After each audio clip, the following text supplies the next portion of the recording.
Well, new on AM Extra, small business owners are feeling the pandemic burnout. Many of them now looking elsewhere when it comes to their careers. But there is some good news for entrepreneurs hoping to sell their businesses. Joining us live to tell us about a major career shift that's happening right now is business coach Rosemary Brinson. And she's also the founder of the Department of Community and the former co-owner of the Portland Garment Factory. Good morning. Good morning. Thanks for having me. Okay, what's happening in the small business world right now that's contributing to this burnout that you're talking about?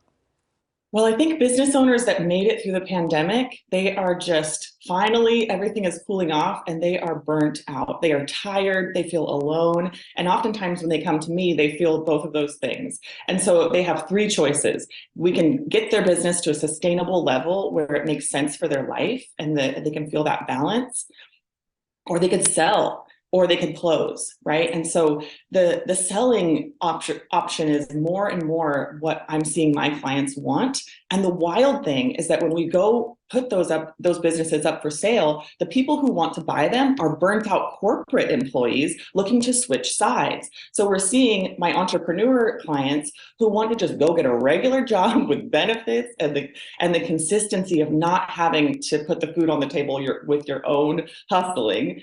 And so it's this wild thing where they're trying to switch places right now. Huh, that's so interesting. It's like this Freaky Friday, grass is greener kind of phenomenon.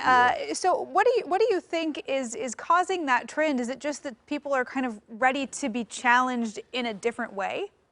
Yes, exactly. They're looking, the corporate burnt out exec is looking for freedom and flexibility, and the entrepreneur is looking for stability and consistency. And so they're looking at each other thinking, hey, you have what I have or what I want actually. Yeah, did the staffing shortages that we're still seeing and that started during the pandemic, does that factor into any of this?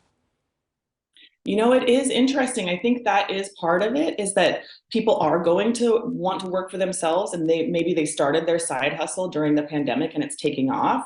And so now we are seeing people wanting to work for themselves more and more. Huh. So I'm curious, because I would imagine there's no shortage of people who over the last couple of years have been sitting at their job, kind of fantasizing about blowing up their life and doing something completely different. Is that a sustainable change? What kinds of questions should people be asking themselves before they go and do something that's a total 180 to make sure that it's something they're really ready to take on? Yeah, you know, it does feel like that the grass is always greener moment, because if you have had flexibility by working for yourself, what would that be like to then go answer to a boss, or to, have to show up at a meeting at 7:30 in the morning? Like, there is the beauty of being an entrepreneur is that you do have that flexibility. And then on the other side, like hustling in as an entrepreneur is really different than going and just getting a paycheck. So do you have the resources? Do you have the community? I mean, that's the biggest thing that I find entrepreneurs feeling, is just alone. And so do you have that community around you of people to support you in those hard moments?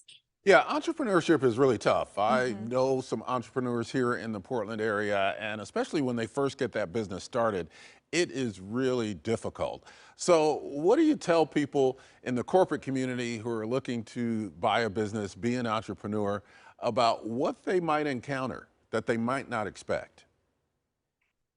I think just that loneliness is the biggest thing. People really are used to being on teams and having, like, being in rooms and brainstorming with people. And then when you go to work for yourself, you just have the problem right in front of you and you have no one to talk to about it. So finding that community is, I would say, the biggest thing that is going to make them successful.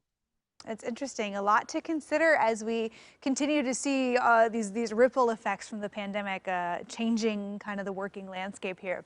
Rosemary, thanks so much for joining us this morning. Some great insight. Have a good weekend. Yeah, thanks for having me. And if you're a business owner, if you're looking for some advice, you can reach out to Rosemary's company. Go to departmentofcommunity.com for more.